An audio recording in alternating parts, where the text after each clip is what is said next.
خەڵکی کورد ناتوانێت نە هیوای بە شوێنیستە ئیسلامگەراکان هەبێت و نە بە ناسیۆنالیستە دەسڕاستیەکان.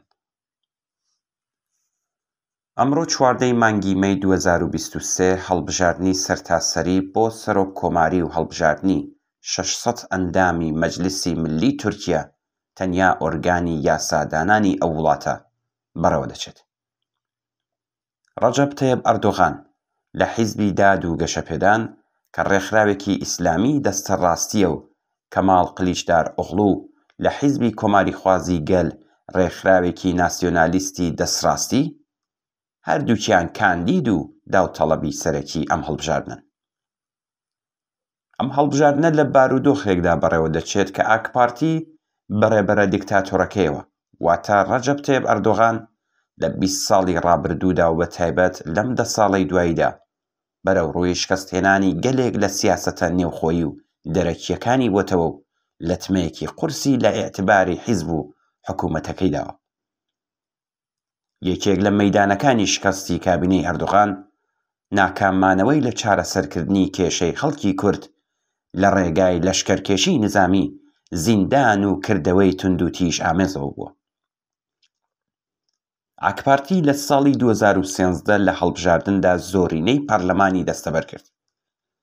ئەندامانی پەرلەمانیش ڕەجەب تەیب ئەردۆغانیان وەک سەرۆک وەزیر هەڵبژارد. ئەو لە ساڵی 2014 بەملاوە بوو بە سەرۆککۆمار. ئەردۆغان لە هەمان سەرەتاوە لە کارتی دەنگی گەلی کورد وەک ئامرازێک کەڵکی وەرگرت بە و هیوایی بچێتە نێو یەکێتی ئەوروپاوە. ئەو لەسەر ئەو بنەمایە و لە ڕێگای خوێندنەوەیەکی تایبەت لە ئیسلامی بە ناوی میانەڕە و لەگەڵ حیزبی کرێکارانی کوردستان واتە پەکەکە دەستی کرد بە وتوێژی ئاشتی کە ئەرتەش و ناسیۆنالیستە توندڕەوە تورکەکان دژایەتیان کرد. بەڵام لە ساڵی 2015دا کاتێک کە دڵنیا بوو چوونە نێو یەکێتی ئوروپا لەو ماوە زەمانەی ئەو بە هیوای بوو سەر ناگرێت، وتوێژی ئاشتی ڕاگرت و گەڕایەوە بۆ سیاسەتە سونەتیەکانی سەردەمی ئاتاتورک. فەرماندەکانی ئەرتەش لە ساڵی 1923 بەملاوە مەسەلەی کوردیان بە ئەمنیەتی ڕاگەیاند. ئەردۆغانی بەڕواڵەت ئاشتی خواز لە پڕێکدا لەو سەری بانەکەوە بەربەوە و لە بنەڕەتدا بوونی کێشەیەک بە ناوی کێشەی کوردی ڕەت کردەوە.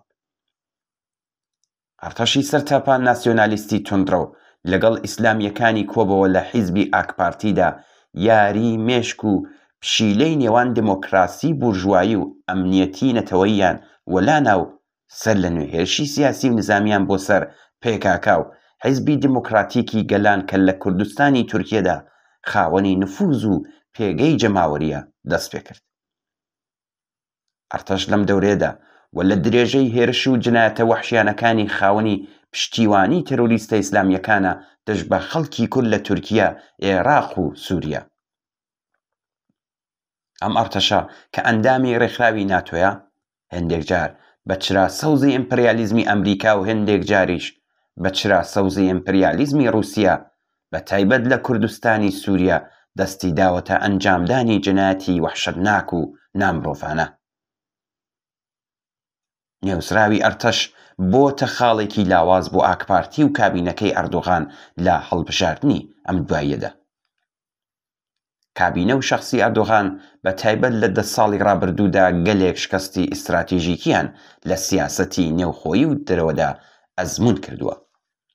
ئەوان بە گرتنەبەری سیاسەتی نێئۆلیبرالیستی ئابووری تورکیان گەیاندۆتە لێواری هەڵدێر. نرخی دراوی ملیان زۆر دابەزاندووە و هەڵاوسان گەیشتووەتە ئاستی 44%. گەندەڵی دەستگای ئیداری تورکیە و بنەماڵەی شەخسی ئەردۆغان کە بوومە لەرزە وێرانکەرەکەی مانگی فێڤریەی 2023 ئەوی ئاشکراتر کرد، قەیرانی ئێستای تونتر کردوێتەوە. ڕوونواشکرایە کە یەکەم قوربانیانی ئەم قەیرانە ئابووریە کرێکاران و زۆربەی خەڵکی کوردن. پێشێلکرانی بەرینی مافە دیموکراتیکەکانی خەڵکی کورد، دەست بەسەرکرانی بەردەوامی شارەدارەکانی هەڵبژێردراوی خەڵک، زیندانکرانی سەلاحەدین دێمیرتاش ڕێبەری حیزبی دیموکراتیکی گەلان جێگەی هیچ هیواداربوونێکی بۆ خەڵکی کوردستان لە ئەگەری سەرکەوتنی ئەردۆغاندا نێشتۆتەوە. خەڵکی کوردستانی تورکیا بە 10 ملیۆن دەنگیانەوە لەلایەن PKK و هەدەپەوە هاندراون تا پشگیری ئۆپۆزیسیۆن بن بۆ لادانی ئەردۆغان و حیزبەکەی. لەبەرەوەی قلیچدار ئۆغڵو و ڕێبەری سەرەکی ئۆپۆزیسیۆن لە پاڵ بەڵێنەکانی تریدا قەولی داوە کێشەی کورد بە شێوەیەکی ئاشتی خوازانە چارەسەر بکات، ڕێبەرانی هەدەپە و لەوانە سلاحەدین دێمۆرتاژ لە زیندان ئازاد بکات، ئابووری کوردستان و سەرجەم تورکیا ببوژێنێتەوە. ئەم وعدە و بەڵێنانە وەک قەولەکانی ئەردۆغان لە 10 ساڵی ڕابردوودا دەبێتە بڵقی سەرئاو. پێشینەی ڕەوتی ناسیۆنالیستی دەسڕاستی لە تورکیا لە پێشێلکردنی مافەکانی گەلی کوردیش لە ڕۆژ ئاشکراترە. لەمڕۆوە ئەوەی کە دەتوانێت زامنی دەستەبەربوونی مافە نەتەوایەتەکانی گەلی کورد بێت هیچ شتێک نییە بێجگەل لە یەکێتی و یەکپارچەیی و خەباتی خەڵکی کوردستان و هاوڕێتی و هاو ئاهەنگی لەگەڵ هێز و ڕەوتە سۆسیالیست و پێشڕەوەکان و خەڵکی هاوچارەنووس لە سەرتاسەری تورکیەدا. لەم نەبەردە هاوبەشەدا کرێکاران و خەڵکی زەحمەتکێشی تورکیا دەتوانن هاوپەیمانانی هەمیشەیی بن بۆ دەستەبەربوونی مافە پێشێلکراوەکانیان. هیوایەک بە ڕزگاربوون لە ئاکامی ئەم جۆرە هەڵبژاردنە پڕ لە مەکر و گزیانەدا بوونی نییە.